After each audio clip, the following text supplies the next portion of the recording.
Hey, this is Tom from MVP Chess. Welcome back to my series on Bobby Fischer's seminal work, My 60 Memorable Games. In this video, we'll be analyzing game number 45 that Fischer played versus Arthur Bisguier in the 1963 New York State Championship. We've got a banger in the Italian game coming up that you're not going to want to miss. Before we jump in, don't forget to smash that subscribe button and join Team MVP. Thank you so much for your support. So Arthur Bisguier was a grandmaster from the Bronx, a crosstown rival of Bobby Fischer's. He was a former U.S. junior champion and won the United States Chess Championship in 1954. He also competed for the United States in many chess Olympiads. He made so many great contributions to American chess that the U.S. Chess Federation dubbed him the Dean of American Chess. So, how would he fare against Bobby Fischer in the New York State Chess Championship? Fischer, with the white pieces, plays pawn to e4. And just so you know, it is this game, game number 45, where Fischer gave the famous annotation, best by test. e5, knight f3, knight c6. Now, we saw Fischer play the Italian game in game 44 against Reuben Fine, but remember, that was a casual blitz game that Fischer played at Fine's home in New York. Fischer played the Italian game here. It was the first time he had done so in proper tournament play in over 12 years. He was a die-hard Ruy Lopez practitioner, but here he opts for the Italian. Bisguier goes for the two knights. Okay, the other option against the Italian is to play bishop c5, which I prefer. So the pro of playing the two knights is that it puts immediate pressure on the pawn on e4. So if white decides to protect this pawn with d3, after bishop c5, black has avoided a lot of the lines where white is playing a quick c3, d4, which can be quite dangerous. So that is the pro of playing the two knights. The downside, and it's a big one, and it's one that turns many players off from the two knights, is that white can play knight g5 in this position, putting pressure on the f7 pawn, and the only way to defend it is to play pawn to d5.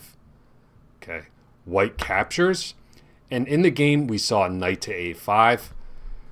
Knight takes d5 would invite the so-called fried liver attack, where white sacrifices a piece on f7 for a massive attack.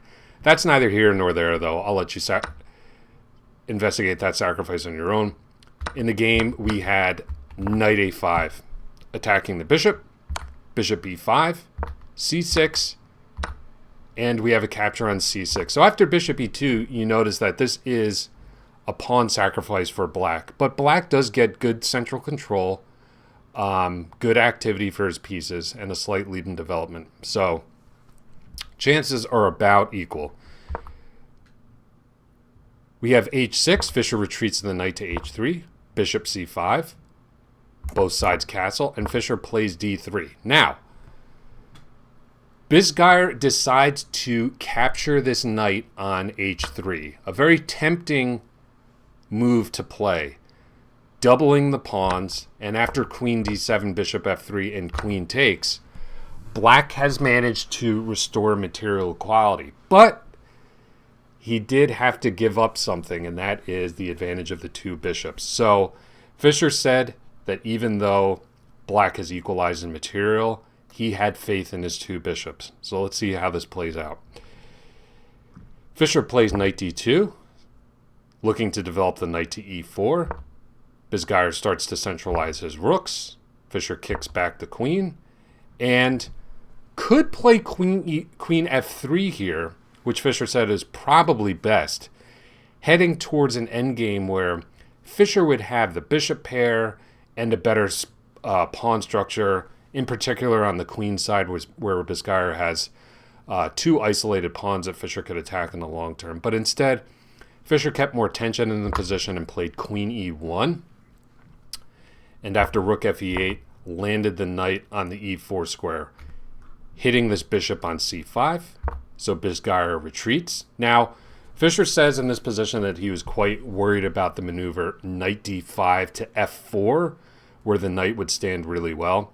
So Fischer decides to take this piece off immediately and follows up with king h1, stepping the king off of the g file and perhaps one day looking to play rook g1 to make use of this half open g file.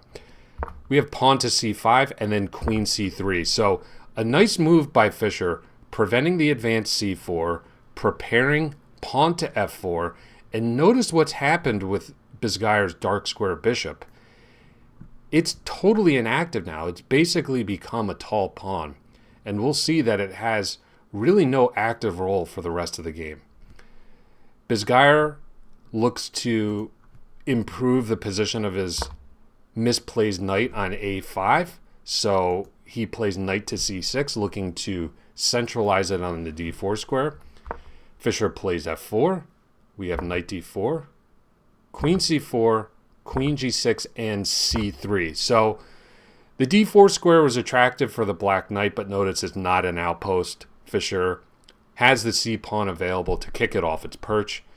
So we have knight f5, pawn takes, rook takes, and this allows Fischer to bring his last piece into the game with gain of tempo, bishop f4. So Bisguier brings the rook to e2. Now, Fischer needs to be careful here. Okay, Bisguier's rook has landed on the second rank. In combination with his queen on g6, he's got a lot of pressure. In fact, in this position, he's threatening mate in one with queen takes g2. So Fischer brings the bishop to a really active square on e4. Notice this light square bishop has no counterpart. Black is sorely missing the light squared bishop in this position, which he decided to give up on h3 early in the game. So Fischer putting a lot of pressure on this knight. In this position, unfortunately, Bisguier blundered just when the game was getting interesting.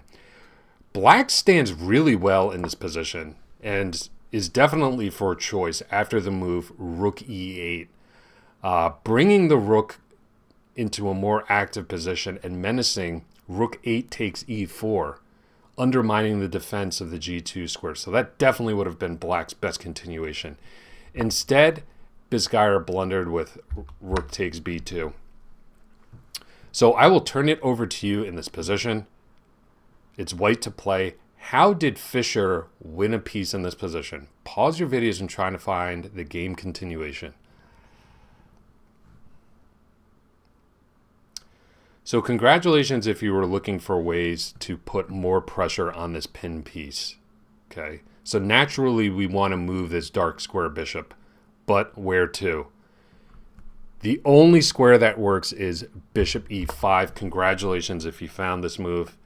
And after rook e8, rook takes, and rook takes, Black is down an entire piece and decided to resign. Let's just go back for a second to that key position. So why does this move, bishop e5, work where other bishop retreats don't? Well, we can see that all three of these squares are covered by Black. Bishop g3 would allow knight takes g3 check. And these two squares are also covered by the Black pieces. So perhaps you also investigated, as did I, the move bishop c1. It looks interesting, right?